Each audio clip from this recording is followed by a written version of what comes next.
On a gray morning in Manhattan, when the streets still smelled of rain and the coffee shops on the corner of Lexington Avenue were filling with the usual rush of tired executives, a man in his late 30s walked in wearing a jacket that had clearly seen better winters.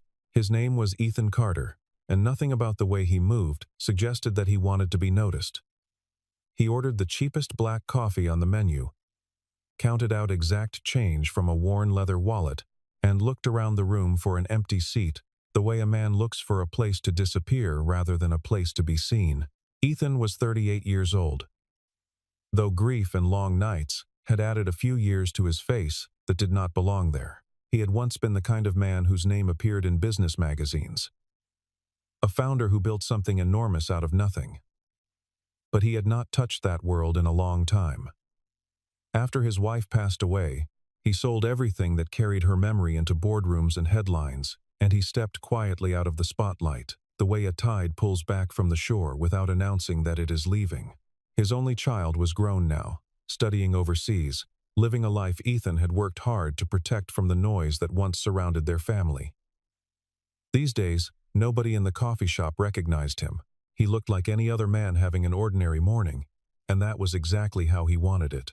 In the years before his disappearance from public life, Ethan had learned that recognition was not always a gift, that a familiar face could invite as much suspicion and calculation as it did admiration, and that most people who approached him once they knew his name were rarely interested in the man standing in front of them. What they wanted instead was proximity to whatever they imagined his wealth could offer them, a favor, a connection, a chance encounter they could later mention at dinner parties as though it meant something more than it ever truly did. Anonymity, by comparison, had become something close to peace. He could sit in a crowded coffee shop, order a simple drink, and listen to the ordinary rhythms of other people's lives without anyone treating him like a transaction waiting to happen. It was, in its own strange way, the first form of honesty he had experienced in years, the simple freedom of being judged only by what strangers could actually see in front of them. Nothing more and nothing less. The only open seat in the crowded shop happened to be at a table near the window, where a woman in a tailored charcoal suit was finishing a business meeting with two nervous-looking associates. Her name was Victoria Lawson, 35 years old, the chief executive of a rapidly growing investment firm that bore her family's name on the door of its headquarters. Victoria had the posture of someone who had never once doubted her place in a room, and the confidence in her voice suggested that doubt was a luxury she had never been able to afford. She was beautiful in the practiced, polished way of someone who understood that appearance was currency. And she wore her success the way other people wore expensive perfume, so that everyone around her could sense it before she even spoke.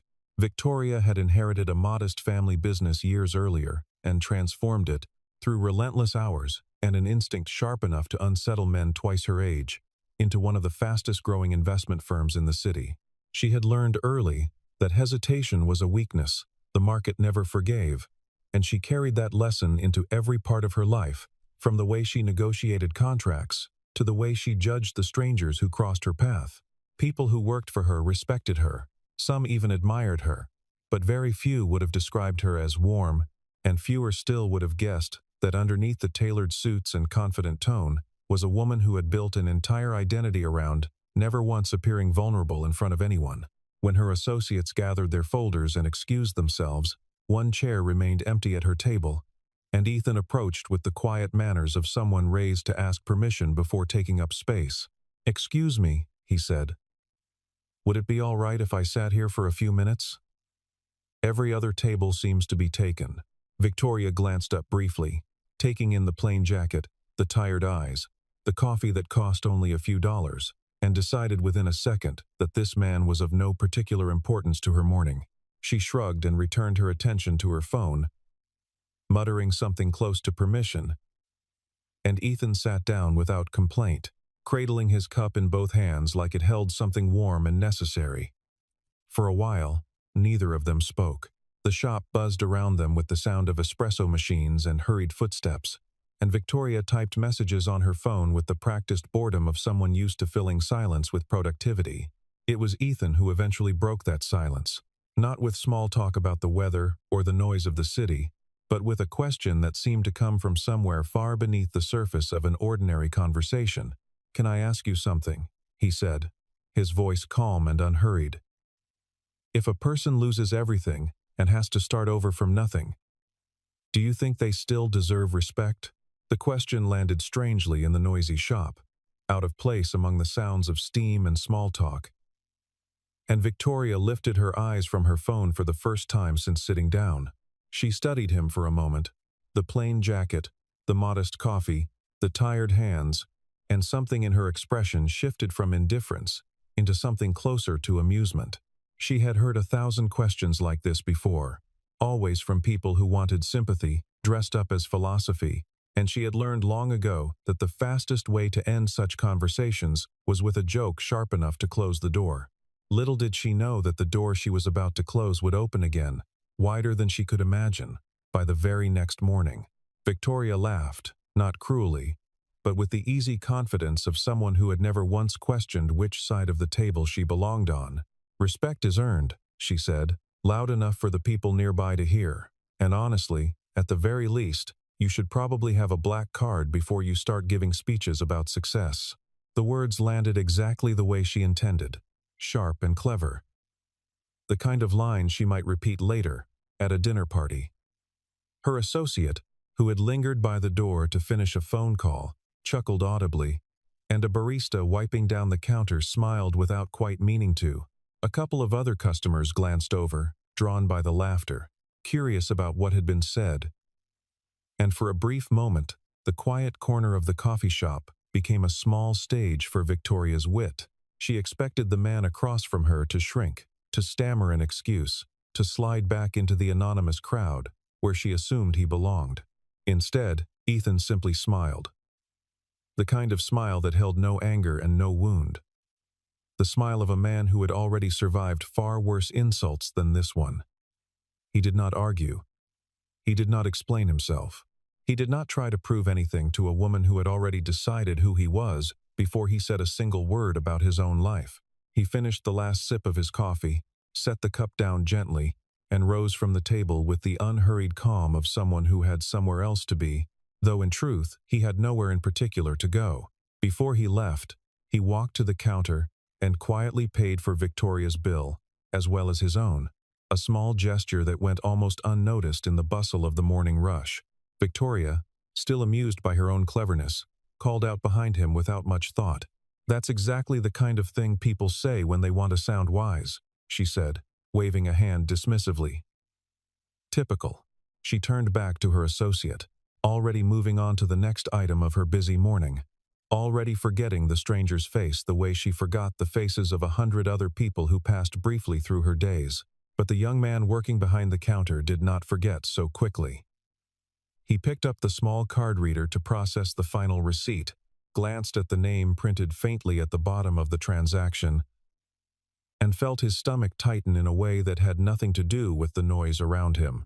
He looked at the card again, turned it over once in his hand, and felt a strange chill settle over him, the kind that comes when a person realizes they have witnessed something far larger than they understood in the moment.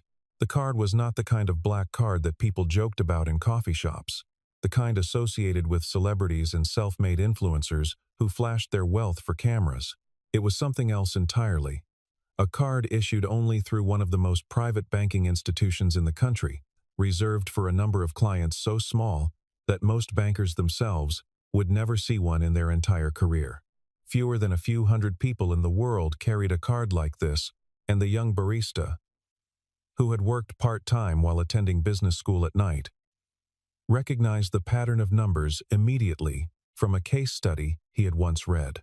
His hands trembled slightly as he called for his manager, pointing toward the door where Ethan had already disappeared into the crowd outside. The manager rushed to the entrance, scanning the sidewalk in both directions. But the plain jacket and quiet man had already vanished among the countless other pedestrians of the city. Victoria, still seated at her table finishing her coffee, noticed none of the commotion behind the counter, assuming at most that some ordinary customer had left a generous tip. She had already decided, without much thought, that the man was simply another wealthy eccentric who liked to dress down, one of those people who found a strange thrill in pretending to be poor while quietly being rich. It was a common enough phenomenon among a certain class of people she knew, men who wore old sneakers to hide fortunes, women who drove modest cars just to seem relatable, and she filed the encounter away as nothing more than a minor curiosity before returning to the demands of her day. That evening, however, the manager could not stop thinking about what he had seen, and over dinner with an old friend from his university days, he mentioned the strange man and the unusual card almost in passing. His friend, who worked in finance and had a habit of researching anything unusual, felt an immediate spark of curiosity and asked for whatever small details the manager could remember. The man's approximate age, his manner of speaking, the calm way he had handled the public joke made at his expense. Late into the night, working from nothing more than a partial name overheard by an employee and a fragment of description, the friend began searching through old news archives and business records, following a thread that seemed to grow thinner with every passing year of silence. What he found stopped him cold, freezing his hand above the keyboard, as though the screen itself had suddenly become dangerous to touch. There, buried beneath years of newer, louder headlines, was a name that had once dominated financial press coverage before disappearing almost entirely from public view. A founder whose story had been the subject of admiration and speculation for the better part of a decade. He read through article after article with growing disbelief, staring at photographs from a decade earlier that showed a much younger, sharper version of the same face he had just heard described over dinner. By the time he finished reading, his hands were shaking, and he immediately called his friend back, unable to wait until morning to share what he had discovered. Ethan Carter, it turned out, was not simply another anonymous face in the crowded coffee shop that morning, but the founder of an investment technology company that had once been valued in the tens of billions of dollars before its eventual sale. He had built the company from a small apartment with 2 employees and a handful of borrowed equipment, growing it over the course of more than a decade into one of the most respected names in its industry.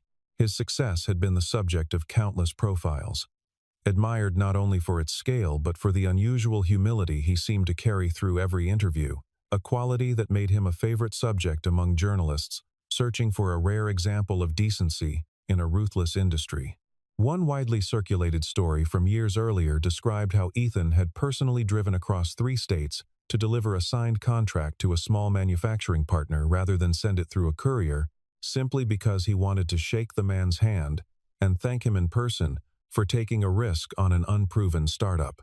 Another article recalled an early investor meeting where Ethan had reportedly walked out of the room entirely after a potential partner made a demeaning comment about one of his junior engineers, refusing to return until a full apology had been offered. These were the kinds of stories that made him different from the other executives climbing the same ladder during those years, stories that painted a portrait of a man who seemed to genuinely believe that how he treated people mattered just as much as what he built. Then, without warning, everything had changed. His wife, who had stood beside him through every difficult year of building the company, passed away suddenly after a long illness that the public had never been permitted to see, and shortly afterward Ethan sold the company entirely, stepped away from every board he served on, and vanished from public record almost overnight. No interviews followed. No statements were released. He simply disappeared, the way certain stars fade from the sky not because they stopped shining, but because the world stopped looking in their direction. The following morning, Victoria was reviewing quarterly reports in her apartment when her phone buzzed with a message from her assistant, informing her that an unusual package had just been delivered to the front desk downstairs. She thought little of it at first, assuming it was another gift basket from a client hoping to curry favor before an important negotiation, the kind of thing she received several times a month without much interest. When the package finally arrived at her door, however, she found herself staring at something entirely unexpected. A plain wooden box, dark and unadorned, with no branding or label to suggest where it had come from. She lifted the lid carefully, half expecting to find nothing more than an elaborate marketing gimmick, and instead found a single envelope resting atop a bed of dark velvet beside a card unlike anything she had seen before. The card bore no bank name, no visible logo, nothing but a texture that suggested it had been custom-made rather than mass-produced. And beneath it lay a small folded note written in handwriting that looked deliberate, almost careful, the way a person writes when they mean every single word. "I hope you will listen to yesterday's question now," the note read. Nothing more. No signature, no explanation. Just 7 words that seemed to press directly against the memory of the joke she had made only a day earlier. Victoria stood frozen in her doorway for a long moment, the box still open in her hands, feeling something cold and unfamiliar move through her chest. She had spent years building a reputation for being unshakable. The woman who never blinked in negotiations, who could deliver devastating remarks with a smile still on her face. Yet here she was, shaken by 7 handwritten words from a man she had mocked without a second thought. She turned the card over in her fingers, searching for some clue about who had sent it, and it was only when she flipped back to the envelope that she noticed a second, smaller card tucked behind the first, an invitation to dinner that evening at an address she did not recognize, written in the same steady handwriting as the note before it. That evening, curiosity overpowering whatever pride still tried to hold her back, Victoria arrived at the address printed on the card, expecting perhaps a luxury restaurant or a private dining room, reserved for the kind of clients who carried cards like the one in the wooden box. Instead, she found herself standing outside a small, unremarkable restaurant tucked between a laundromat and a hardware store. The kind of place locals frequented, but tourists never noticed. Inside, seated at a corner table near the window, was Ethan, wearing the very same plain jacket from the morning before, without a single sign of the wealth the barista had discovered the night before. There was no security detail waiting outside, no luxury car parked at the curb, nothing that matched the image she had already constructed in her mind of a hidden billionaire hiding behind humility as a kind of performance. Victoria sat down across from him slowly, feeling oddly exposed in her tailored coat among the restaurant's simple wooden chairs and paper napkins, and for a moment neither of them spoke. "Why?" Victoria finally asked, the single word carrying far more weight than its length suggested, her voice quieter than it had been the morning before. Ethan folded his hands on the table and looked at her steadily, not with anger, not with the satisfaction of a man about to prove a point, but with something closer to weariness, the kind that comes from carrying an old truth for a very long time. "I wanted to understand what people use to measure a person's worth," he said, "and yesterday you gave me a very clear answer." He explained, without dramatics, that he had once lost his wife after years of watching her fight, an illness that no amount of money could cure, and that somewhere in the middle of that grief, he had sold nearly everything he owned, not out of financial necessity, but because none of it seemed to matter anymore without her beside him to share it. He told her that titles disappeared, headlines faded, and even the largest fortune eventually stopped meaning anything when there was no one left to build a life alongside. The only thing that had remained constant through all of it, he said, was the way a person chose to treat others when they believed nothing was watching. And that was the one thing money could never replace. Victoria sat in silence, feeling something she had not experienced in longer than she could remember. An unfamiliar heat rising in her face that had nothing to do with anger and everything to do with shame. She thought back to the coffee shop, to the easy laughter of her associate, to the amused glances of strangers who had found her joke clever enough to repeat, and for the first time in a long while, she felt the full weight of how casually she had dismissed another human being simply because his jacket looked worn and his coffee looked cheap. She opened her mouth to apologize, but the words felt too small for what she actually wanted to say, and instead she simply looked down at her hands, unable to meet his eyes for several long seconds. Ethan, sensing her discomfort, did not press the moment further, choosing instead to let the silence between them settle naturally, rather than forcing forgiveness before she was ready to offer it herself. It was, in its own quiet way, the first honest conversation Victoria had shared with anyone in years. She found herself, almost without meaning to, telling him things she had never said aloud to anyone else, about the pressure of inheriting a family name that demanded constant proof of worth, about the quiet fear that kept her working through weekends long after exhaustion should have forced her to stop. She admitted that she had built her entire personality around never appearing weak in front of another person, terrified that the moment she softened, someone would take advantage of the opening. Ethan listened without judgment, occasionally nodding, never once interrupting to offer advice she had not asked for. And something about his patience made the confession easier than she expected it to be. By the time the restaurant's owner began quietly stacking chairs at the empty tables around them, signaling without words that the evening had come to its natural end, Victoria realized she had spent nearly 3 hours talking to a man she had mocked in front of strangers only a day earlier. And she felt, for perhaps the first time in years, genuinely and completely heard. Later in the evening, as the restaurant grew quieter and the last few tables around them emptied out one by one, Victoria finally found the courage to ask about the card itself, the one that had arrived in the wooden box that morning. Ethan explained that the card was not meant as a symbol of wealth at all, despite how rare and exclusive it appeared to those who understood its origins. Years earlier, in the depths of his grief, he had asked the private bank that issued it to create something unusual, a card stripped of any visible branding, a plain black surface meant to remind him of a lesson he never wanted to forget. He told her that he carried it not to prove what he had, but to remind himself of what he had lost, and to warn himself against ever again believing that a person's value could be measured by the number attached to their bank account. He had once, in his younger years, made the same mistake Victoria had made in the coffee shop, dismissing someone because of the clothes they wore or the car they did not drive, and it was a mistake he now considered the most expensive one he had ever made, though it had cost him nothing in dollars at all. He told her about the mistake itself, a memory he rarely shared with anyone, from years before he had built his company into anything worth noticing. A young engineer had once come to him looking for a small loan to cover an emergency, arriving at the office in clothes that were clearly worn thin from years of use.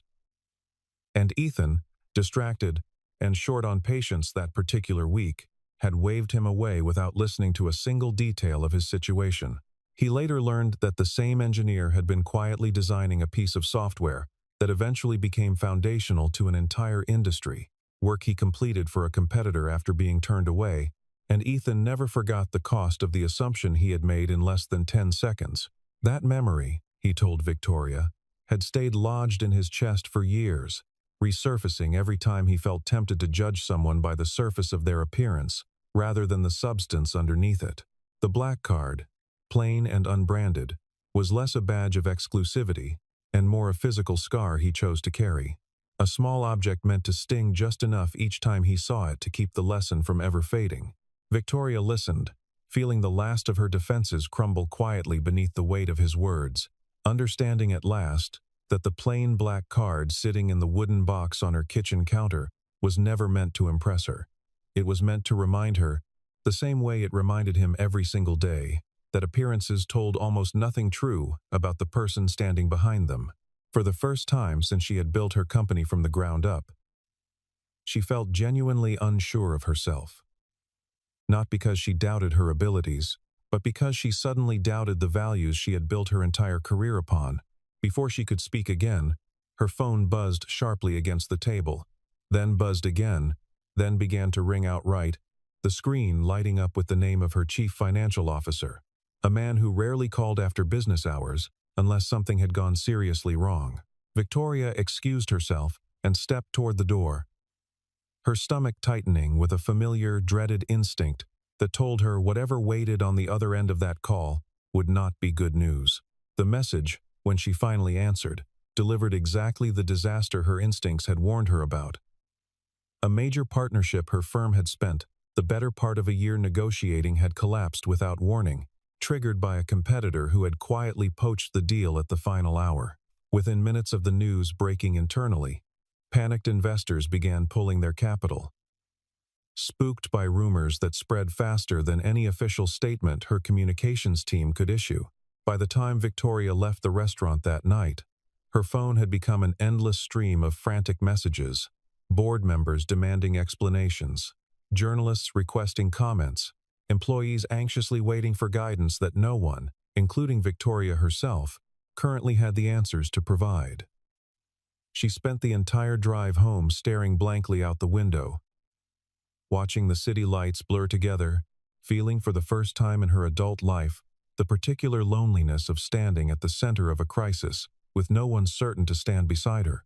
Over the following days, Victoria's company descended further into chaos, with headlines questioning her leadership and stock prices sliding lower with every passing morning. People who had once eagerly returned her calls now let them go to voicemail, and colleagues who had once praised her decisiveness now whispered quietly in hallways about whether she had lost her instincts entirely.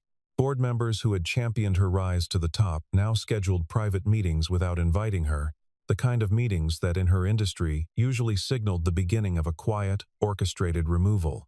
She watched, almost from a distance, as the very same confidence that had carried her career for over a decade suddenly seemed to work against her, painted by anonymous sources in the press as arrogance rather than strength. Old friends from business school stopped returning her texts, wary of being associated with a name suddenly surrounded by scandal, and for the first time since she had taken over the company, Victoria understood what it felt like to be the person other people quietly decided was no longer worth their time. It was a bitter, humbling mirror of the very judgment she had once cast so easily onto a stranger in a coffee shop, and she was not able to ignore the irony of it, no matter how hard she tried to push the thought away during her long, sleepless nights. It was during this darkest stretch of the crisis that Ethan reappeared, not with money to offer, not with an acquisition proposal to rescue her sinking company, but simply with his presence, sitting quietly in her office late one evening after everyone else had already gone home for the night. Victoria, exhausted and near tears from another brutal day of failed negotiations, barely had the strength to greet him properly, collapsing instead into the chair across from her own desk, as though she no longer had the energy to sit behind it. "What would it take," Ethan asked gently, "for you to see the people working for you the same way you now understand what happened between us in that coffee shop?" Victoria stared at him, too tired to fully process the weight of the question. But something in his tone forced her to sit up a little straighter, to actually consider what he was truly asking. He did not offer solutions to her financial crisis, did not suggest strategies to save the failing partnership, did not hand her a single practical answer to the very real problems crushing her company from every direction. Instead, he simply asked whether she evaluated the people around her by the quality of their work, or by the same shallow measures she had once used to judge a stranger in a coffee shop. It was, in its own quiet way, the second question that would end up changing the course of her entire life, just as unexpectedly as the first one had. That night, long after Ethan had left, Victoria sat alone in her office reviewing personnel files she had never bothered to read closely before, discovering names of employees she had barely acknowledged despite years of loyal service to her company. She found records of a junior analyst who had quietly predicted the exact market shift that eventually led to the failed partnership, warnings that had been buried and ignored, simply because the analyst lacked an impressive enough title to be taken seriously. She found performance reviews describing hardworking employees dismissed early in their careers for minor infractions, while others who dressed expensively and spoke confidently in meetings were promoted despite mediocre results. The pattern that emerged from the documents was uncomfortable in its clarity, revealing a company culture that rewarded appearance and confidence far more consistently than it rewarded actual competence and honesty. By the time morning arrived, Victoria understood, with a clarity that unsettled her deeply, that the crisis crushing her company was not simply the result of one failed deal, but the natural consequence of years spent building an organization on the same shallow values she had once flaunted so proudly in a crowded coffee shop. In the weeks that followed, Victoria began making changes that surprised nearly everyone who worked for her. Starting with a series of face-to-face meetings with employees across every level of the company, from senior executives down to the newest members of the mailroom staff, she listened, really listened, to concerns that had been raised repeatedly over the years and dismissed just as repeatedly by managers more concerned with appearances than substance. She personally apologized to the junior analyst whose warnings had been ignored, publicly acknowledging the mistake in front of the entire leadership team, an act of humility that stunned colleagues who had never once heard her admit fault so openly. Slowly, deliberately, she began rebuilding not just the failed partnership, but the entire internal culture of her company, prioritizing honesty and competence over polish and charm in every decision that crossed her desk. It was slow, difficult work, filled with setbacks and moments of doubt, but for the first time since taking over as chief executive, Victoria felt as though she was building something that actually reflected the values she wanted to be remembered for. The changes did not come easily, and there were entire weeks when Victoria doubted whether the culture she was trying to rebuild could survive the pressure still bearing down on the company from every direction. Some senior executives resisted her new approach openly, insisting that compassion and competence were separate matters that had no business being tied together in a company fighting for its survival. She lost a handful of longtime employees who preferred the old way of doing things, people who had thrived under a system that rewarded charm over honesty. And their departures stung more than she expected, even when she knew in her heart that the company was better for it. But slowly, in the small unremarkable moments that rarely made it into any headline, something genuine began to take root. A shipping clerk who had never once been asked his opinion in 5 years of employment found himself invited into a strategy meeting, and the idea he offered ended up saving the company nearly a quarter of its annual freight costs. A customer service representative, who had quietly kept detailed notes on recurring complaints for years, finally had her concerns taken seriously, and the changes that followed repaired relationships with clients who had been silently drifting away for longer than anyone in leadership had noticed. Word of the transformation eventually reached the press, and within a few months, business journalists who had once written scathing articles about her leadership began publishing very different stories, praising the unusual turnaround happening inside her company. Analysts noted the sharp rise in employee retention, the surprising return of investor confidence, and the quiet, steady recovery of a company that many had already written off as a cautionary tale. None of these articles mentioned Ethan Carter by name, and none of the journalists writing them had any idea that a quiet man in a worn jacket had played any role at all in the changes reshaping the company from the inside out. Victoria never once corrected the record publicly, understanding somehow that the credit was never the point of what Ethan had shown her, and that broadcasting his involvement would only distort the very lesson he had spent so much effort teaching her.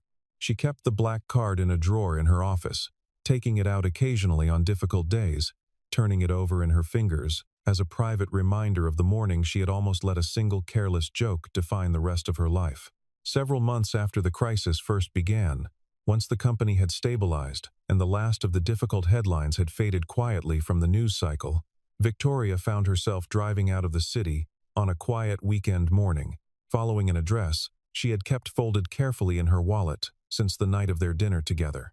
The road eventually narrowed into a residential street lined with modest homes, nothing like the gated estates she had expected a man of Ethan's former wealth to retreat into after stepping away from public life. She found his house easily enough, a small, unassuming property with a garden in front that had clearly been tended with far more care than the house itself, as rows of flowers arranged with the quiet patience of someone who had learned to find peace in small, simple things. Ethan was outside when she arrived, kneeling beside a patch of soil, his hands dirty with work that had nothing to do with boardrooms or financial reports, and he looked up at her approach with an expression of mild, unsurprised welcome. Victoria stepped carefully across the garden path, feeling strangely nervous in a way that had little to do with business and everything to do with gratitude she had never quite found the right words to express.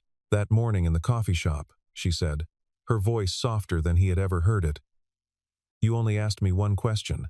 She paused, gathering the courage to finish the thought that had been building inside her for months, watching Ethan's face carefully for any sign of the amusement or bitterness she almost expected but never actually saw.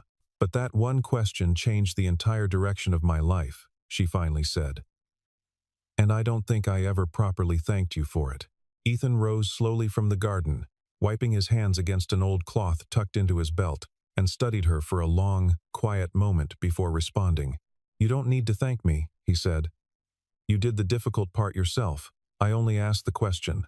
He reached into his jacket pocket and withdrew the very same black card that had once arrived in the wooden box on Victoria's doorstep, the one she had returned to him weeks earlier during their dinner, insisting it belonged with the man who understood its true meaning far better than she ever could.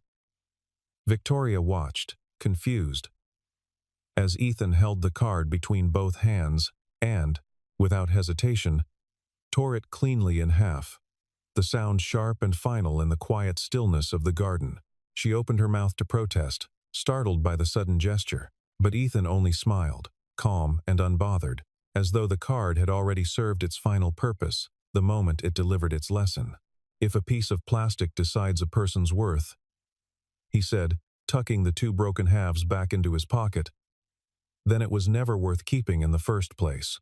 Victoria stood in silence, absorbing the weight of his words, understanding at last the full symmetry of everything that had happened since that first careless joke in the crowded coffee shop. The card had never mattered. Not really. Not the exclusive bank behind it. Not the rarity that made the barista's hands tremble.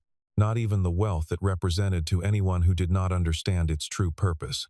What mattered was the question it had prompted, and the long, uncomfortable, necessary journey that question had forced her to take through every corner of her own character.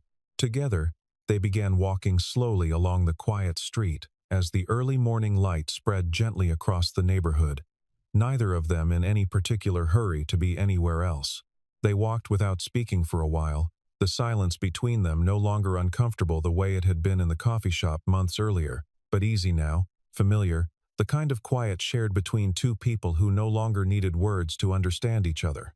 Victoria thought about the version of herself who had once measured people by the cut of their jacket or the balance in their account, and felt a strange, distant sadness for how long she had lived inside such a narrow understanding of value. She thought about the junior analyst whose warnings had once been ignored, about the countless employees she had never bothered to truly see until a stranger's simple question forced her to look closer. She thought, too, about Ethan himself. A man who had once commanded boardrooms and built an empire from nothing, choosing instead to spend his days kneeling quietly in a garden, measuring his life not by what he had built, but by what he had learned to let go. Victoria asked him, as they passed a small park at the end of the street, whether he ever missed the life he had once lived. The meetings, the headlines, the enormous influence he had walked away from without ever looking back. Ethan considered the question for a long moment before answering, watching a pair of children chase each other across the grass without any apparent purpose beyond the simple joy of running. He told her that he missed certain parts of it, the energy of building something from nothing, the satisfaction of watching an idea take shape in the real world, but that he had never once missed the way it made him look at other people. Success, he explained, had a way of narrowing a person's vision until they only noticed the people who could be useful to them, and it had taken losing almost everything to remind him how wide the world truly was beyond that narrow, self-serving view. Victoria nodded slowly, understanding the shape of his words better than she would have just a few months earlier, before a single uncomfortable question in a crowded coffee shop had cracked open a version of herself she had not known still existed. As the sun rose higher over the quiet street, the two of them continued walking side by side, leaving behind the torn remains of a card that had once seemed to matter so much to everyone who noticed it, and so little to the one person who actually carried it. Somewhere in the distance, the city continued its endless noise of ambition and appearances, filled with countless people still measuring each other by the same shallow standards Victoria herself had once lived by so confidently. But here, in this quiet corner of the world, none of that noise seemed to reach them at all. And for the first time in longer than either of them could remember, that silence felt like exactly enough. The greatest wealth a person can hold, it turned out, was never something a bank could issue or a stranger could recognize at a glance, but something far simpler and far harder to earn. The quiet, deliberate choice to see the value in another human being before anything else ever had the chance to get in the way.